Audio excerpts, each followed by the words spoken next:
He stood in my driveway like he belonged there, arms flexed, chest pushed forward, wearing confidence like it was armor he had earned instead of borrowed.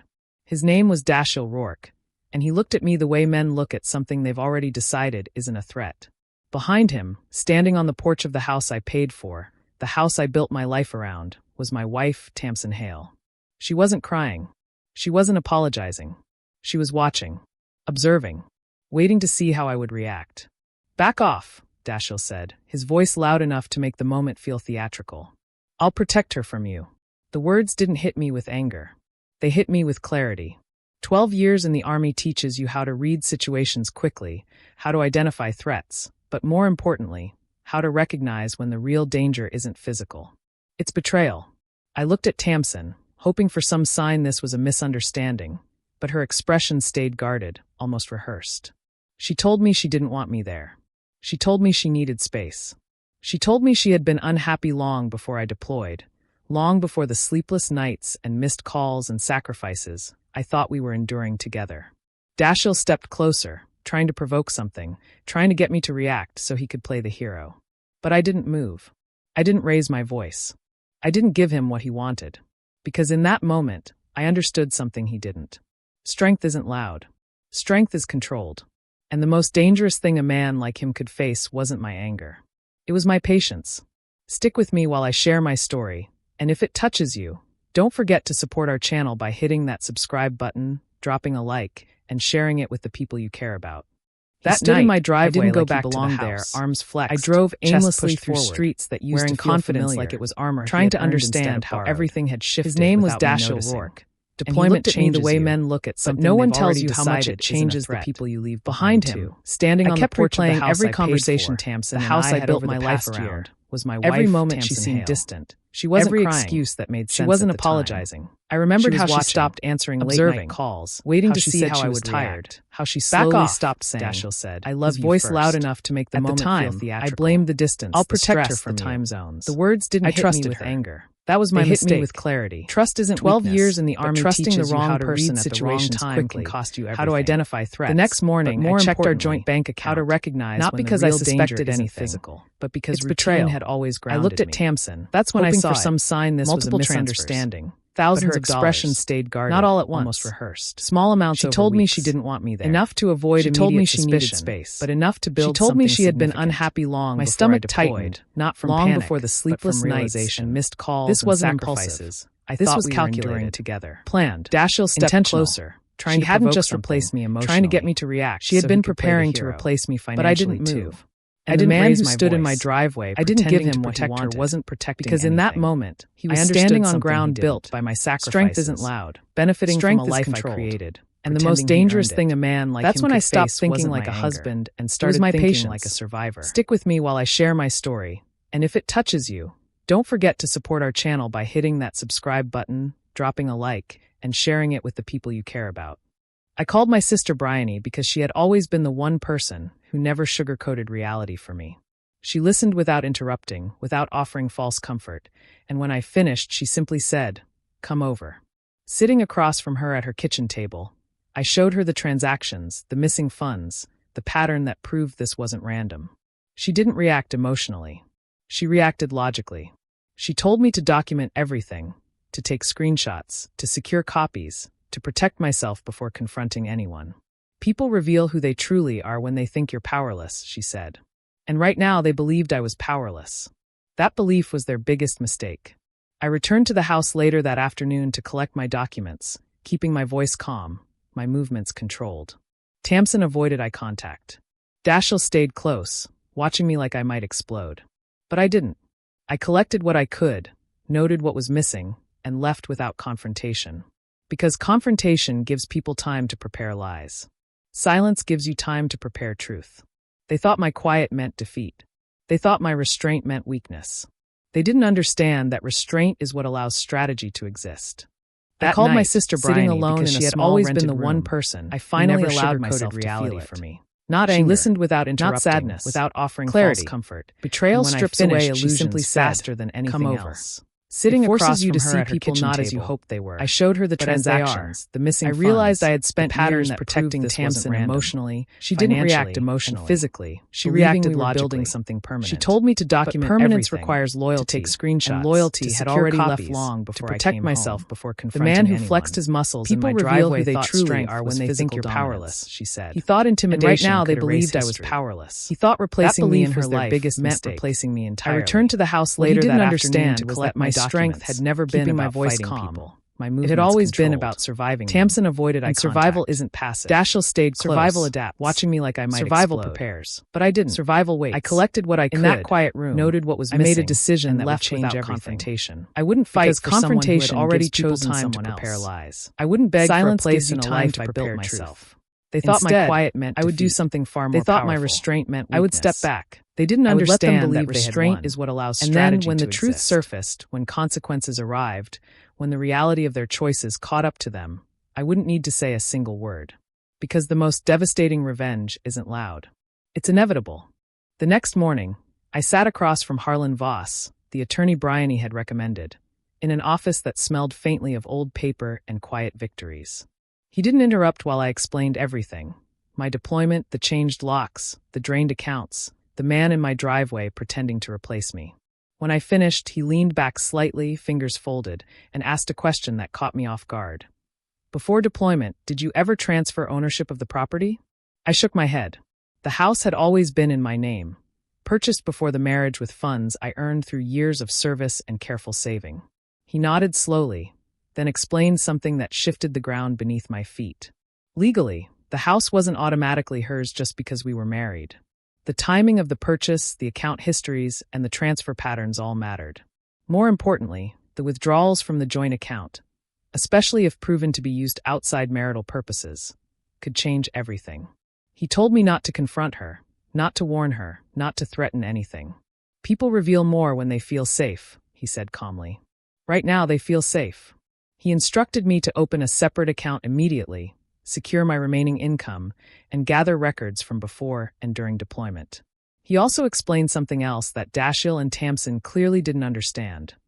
The law doesn't care about who flexes in a driveway. It cares about documentation. And documentation was something my entire military career had trained me to maintain without thinking. Every payment, every statement, every timeline, I had it. They thought they had already erased me. They didn't realize they had only exposed themselves. Over the next 2 weeks, I sat across from Harlan Voss. I didn't call. The attorney Bryony had recommended. In an office that smelled faintly and in that of old silence, paper they and grew quiet comfortable. victories. Comfortable He didn't people make interrupt while I mistakes. explained everything. Bryony occasionally My drove deployment, past the the changed house, locks, not to spy, the drained but accounts, to observe patterns. the man in my driveway Dashiell's pretending truck to was there replace almost me. every night. When I finished, he Lights leaned stayed back on late. slightly, fingers Deliveries folded, arrived, and asked new a question furniture, that caught me off expensive guard. packages. Before Signs deployment, of someone did you settling ever into a transfer life they ownership didn't of the build. property? One I shook afternoon, my head. I saw them The together house had in always public been by in my accident. name. Tamsin Purchased laughed before in the a way marriage I with hadn't funds heard I in earned years. through years of Her service hand and resting on his careful arm saving. like it had He always nodded belonged slowly. there. Dashiell Explained stood taller something that beside shifted her, the ground like beneath proximity my feet. to my absence Legally, made him bigger. the house wasn't He looked at automatically me when he hers noticed just me because across we were the married. street. And The instead of timing of looking the away, purchase, he the smirked. account histories, That and smirk the transfer told me patterns everything. all mattered. He believed he More had replaced importantly, me. the He withdrawals believed from the presence joint was account, ownership, especially especially if if proven proven to be space used meant outside earning it. marital purposes. He didn't know about the could lawyer. change everything. He didn't know about the He told me financial not to records. confront her. He didn't not to know warn about the her, quiet not to preparation threaten happening anything. beneath the surface. People reveal more when He they only feel understood safe, what he could said see. calmly. And what he Right saw now was a they feel man who safe. had stepped aside. He instructed What me he to didn't open see a was a separate man account repositioning. immediately. The Secure most my dangerous remaining phase of income, any conflict and gather isn't the records from confrontation, before and during it's the deployment. calm before the He consequences also explained arrive. something else that Dashiell and Tamsin clearly didn't understand. The law doesn't care about who flexes in a driveway. It cares about documentation. And documentation was something my entire military career had trained me to maintain without thinking. Every payment, every statement, every timeline, I had it. They thought they had already erased me. They didn't realize they had only exposed themselves. With Harlan's guidance, I began reconstructing everything. We discovered that the transfers weren't random. They were directed toward an account that existed long before I deployed, but one I had never paid attention to because I trusted her completely. That account had recently been linked to new expenses, vehicle payments, furniture financing, and deposits connected to Dashiell's name. It was subtle but clear. Money I earned had quietly helped build his comfort. The realization didn't break me. It sharpened me. Harlan explained that financial misuse during active deployment could carry serious legal weight, especially if it involved intentional concealment. He began preparing formal notices, not to attack, but to establish undeniable clarity. Meanwhile, I secured my remaining income streams, updated beneficiary information, and separated everything that still legally belonged to me. Each step wasn't emotional. It was procedural, structured, controlled. The kind of preparation that ensures when truth surfaces, it doesn't need defending. It stands on its own. They were still living inside the illusion that control belonged to them. They didn't realize control had never left my hands. It had only been waiting for me to reclaim it.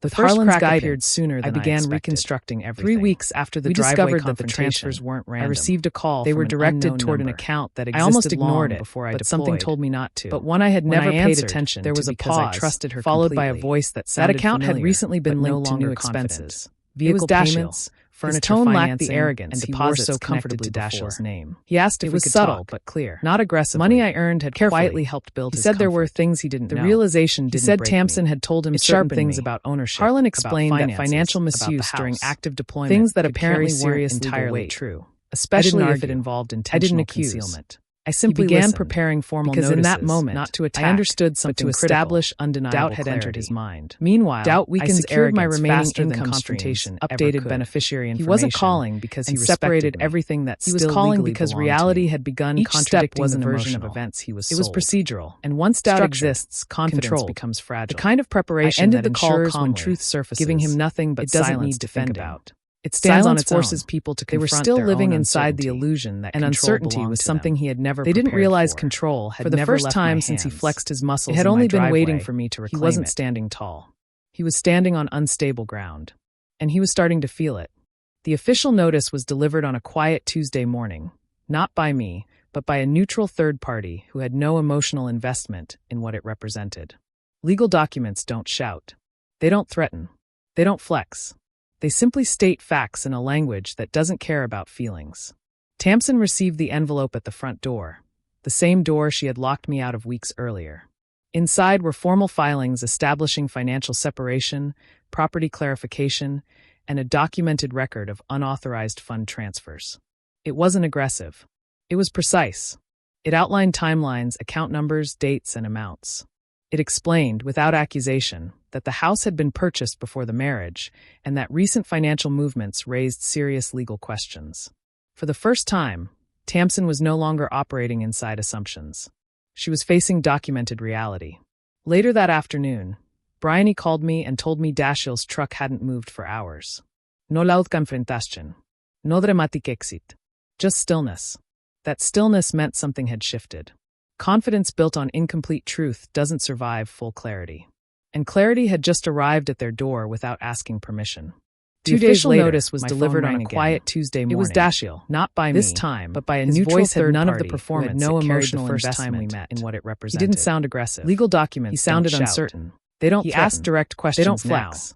Questions he should have asked in a language that doesn't care about situation he didn't understand. Tamsin received the envelope. He wanted to know if the house was really mine. The same door she had wanted to know if the accounts were legally traceable. Inside were formal filings establishing financial separation. What he was really asking was whether the foundation beneath him was real or borrowed. And a documented record of unauthorized I answered calmly, without hostility. It wasn't aggressive because anger wasn't necessary. It was precise. It outlined timelines, account numbers, dates, he had believed he was stepping in as a protector. It explained, without accusation, but protectors rely on the house had been purchased before the marriage, was something that recent financial movements raised. He had entered someone else's structure. For the first time, presence meant Tamsin was no longer operating. Now he was realizing presence means nothing. She was facing documented reality. He didn't apologize. Later that afternoon, not directly, Bryony called me and silence between questions said everything his pride wouldn't allow him to admit. For the first time since he stood in my driveway, just stillness. He wasn't positioning himself. Stillness meant something had shifted. He was trying to understand how far beneath reality doesn't survive full clarity. And clarity had just arrived at their door without asking permission. Tamsin called a week later. Her voice was quieter than I had ever heard it, stripped of certainty, stripped of rehearsed explanations. She didn't accuse me of overreacting. She didn't defend her decisions the way she had before. She simply asked why I hadn't fought harder. That question revealed everything. She had expected resistance. She had expected confrontation. She had expected emotion she could frame as instability. What she hadn't expected was control. I explained calmly that fighting for someone who had already replaced you doesn't restore loyalty. It only delays acceptance. She didn't cry. She didn't argue. She just listened. Because deep down, she already understood something irreversible had happened. Trust doesn't break in noise. It breaks in silence. She had believed she was stepping into something stronger, something more secure. But security built on assumption isn't real. It's temporary. And temporary foundations always reveal themselves when tested. By the end of the call, there was nothing left to debate. Not because everything had been resolved emotionally, but because everything had been clarified factually. And facts don't negotiate.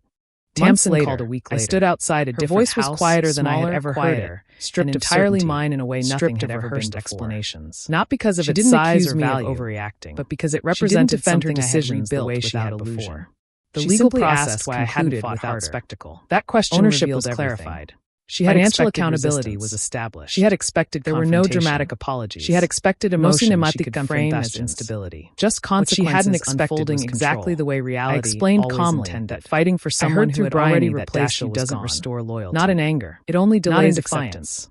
Just gone. She didn't cry because once uncertainty replaces confidence, people like him don't stay where she already understood something irreversible. Tamsin stayed behind. Trust doesn't live inside the truth she had tried to avoid. It breaks in silence. I didn't feel victory. She had believed she was stepping into something implies defeating someone else, something more secure. What I felt was release. But security built on the man who stood in my driveway, flexing his muscles, believed and temporary foundations always reveal themselves strength as intimidation. By the end of the call, strength there was nothing left to physically.